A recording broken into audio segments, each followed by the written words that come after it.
राधे राधे दोस्तों। और आप सभी लोग कैसे हैं? आई होप अच्छे ही होंगे।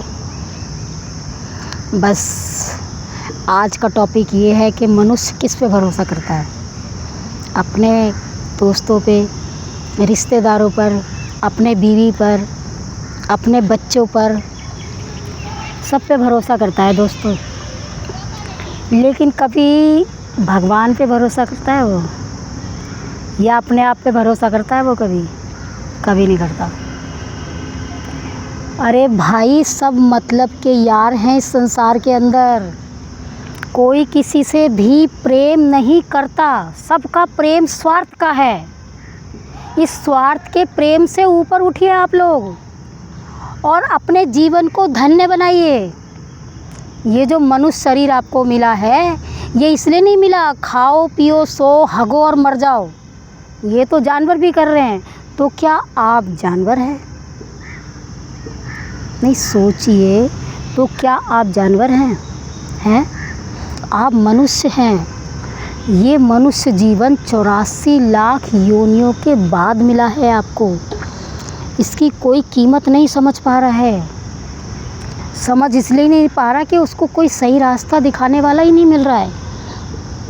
आज किसी की माँ मर जाए, किसी का पिता मर जाए, किसी की बहू मर जाए, किसी की बीवी मर जाए, तो आदमी परेशान हो जाता है। But why?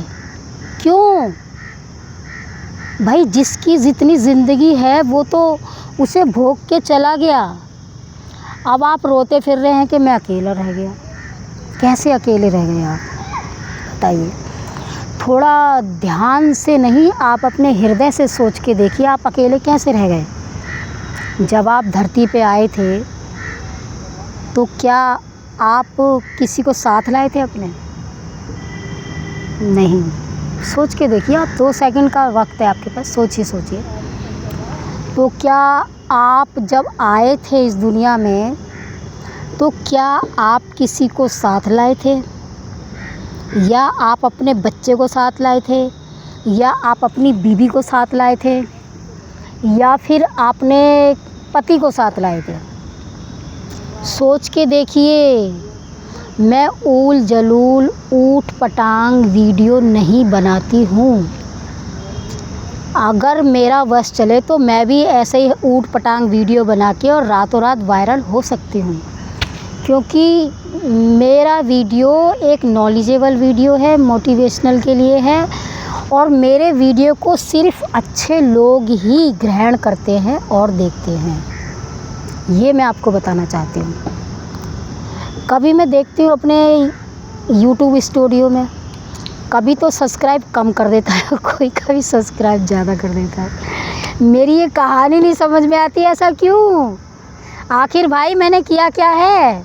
मैंने कौन सी गंदी वीडियो बना के डाली? मैंने कौन सी नंगी वीडियो डाल दी?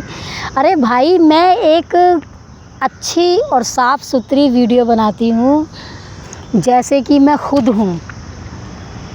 जैसा आदमी खुद होता है वैसे ही वो सामने वाले को भी समझता है।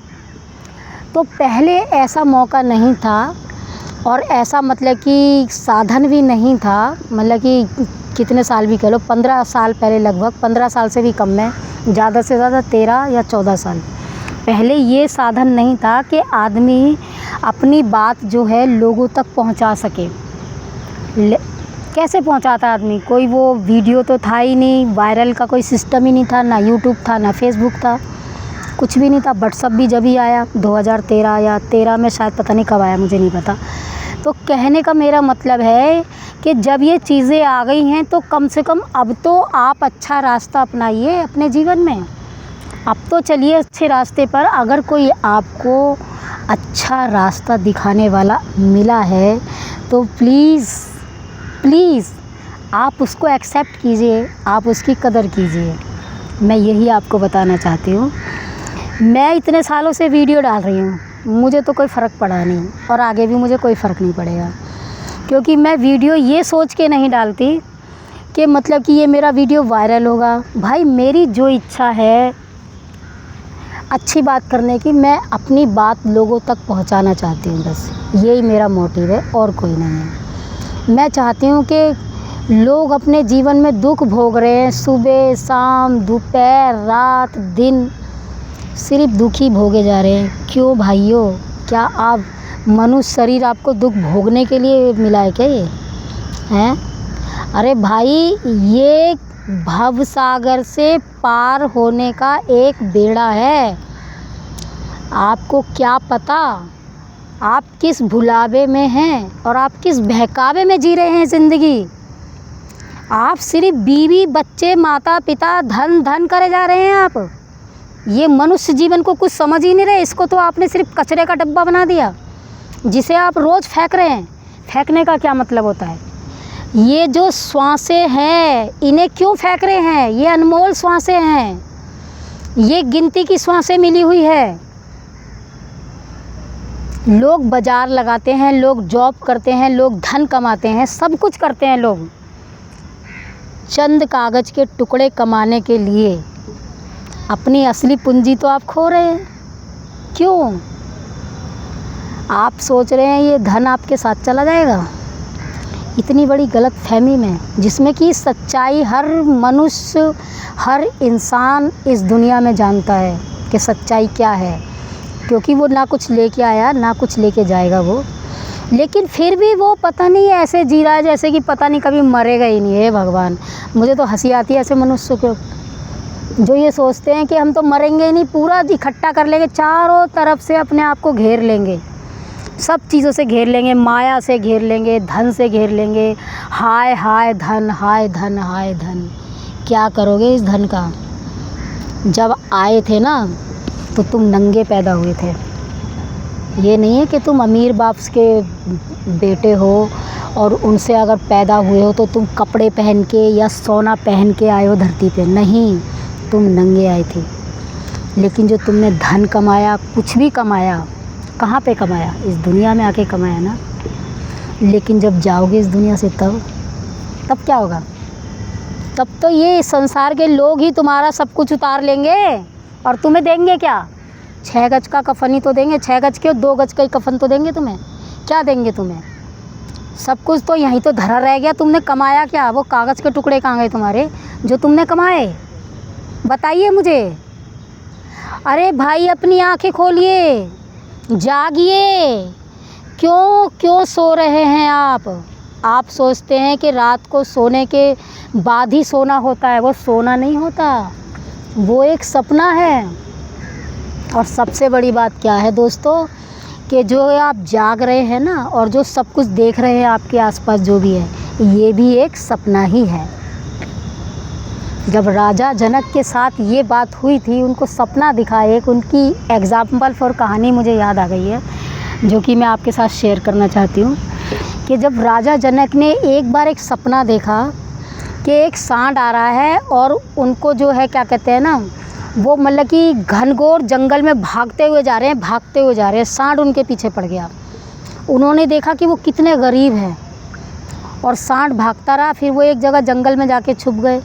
अब वो भूख से व्याकुल है। वो तो राजा थे ना, राजा जनक, वो भूख से व्याकुल है, उन्हें भूख लग रही है। तो उन्होंने कैसे तैसे करके खिचड़ी बनाई। खिचड़ी बन के जब तैयार हुई और वो पत्तल में रखी उन्होंने खाने के लिए, ठंडी होने के लिए दोस्तों, तो वो सांड आके उस खिचड़ी को बखेर के चला गया। तो राजा जनक रोने लगे।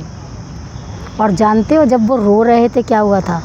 वो सचमुच में जाग गए अपने बिस्तर से। तब उन्होंने देखा कि वो सचमुच में रो रहे हैं। तब उन्होंने अष्टावक्र जी को बुलाया था ये पूछने के लिए कि क्या है वो। मैं तो राजा हूँ, मैं तो राजा जनक हूँ, जानकी का पिता हूँ मैं, तो मेरे सपने का मतलब बताइए आप। तो कोई सपना नहीं का मतलब नहीं बता पाया। तब अष्टावक्र जी आए सामने से। और अष्टावक्र कौन थे पता आपको? जिनके हाथ पैर टेढ़े मेढ़े थे। तो उनको देख के जब राजा के दरबार में उन्होंने प्रवेश किया तो उनको देख के लोग जो हंसने लगे। क्यों हंसने लगे? उनके टेढ़े मेढ़े शरीर को देख के हंसने लगे। तो अष्टावक्र जी ने एक बात कही कि यहाँ पे जो है चमड़ी की कीमत जानने वाले बहुत सारे बैठे हुए हैं। जानते क्यों? क्योंकि चमड़ी की कीमत कौन जानता? चमार जानता है। ये मिट्टी का शरीर, इसके टेढ़े मेढ़े होने से क्या होता है? असली चीज़ तो तुम्हारे अंदर है, उसको जानो ना, उसको पहचानो। तो इसलिए सारे दरबार में सन्नाटा छा गया। तब अष्टावक्र जी ने बताया राजा जनक को कि राजा जी, महाराज, जो आपने सपना देखा वो तो सपना था ही, लेकिन जो आप इस जन्म में हो, ऐसे सब कुछ देख रहे हो, ये भी सपना ही है राजन। तो कहने का मेरा तात्पर्य ये है दोस्तों, मैं ये आपको बताना चाहती हूँ कि आप लोग सोचते हैं कि हम लोग जगे हुए हैं, अपने आप मतलब कि सब कुछ कर रहे हैं, मतलब सब कुछ ठीक है। अब वीडियो मेरा थोड़ा ओवर होने लगा है, तो मैं वीडियो को विराम देती हूँ। बाकी नेक्स्ट वीडियो में। राधे राधे दोस्तों।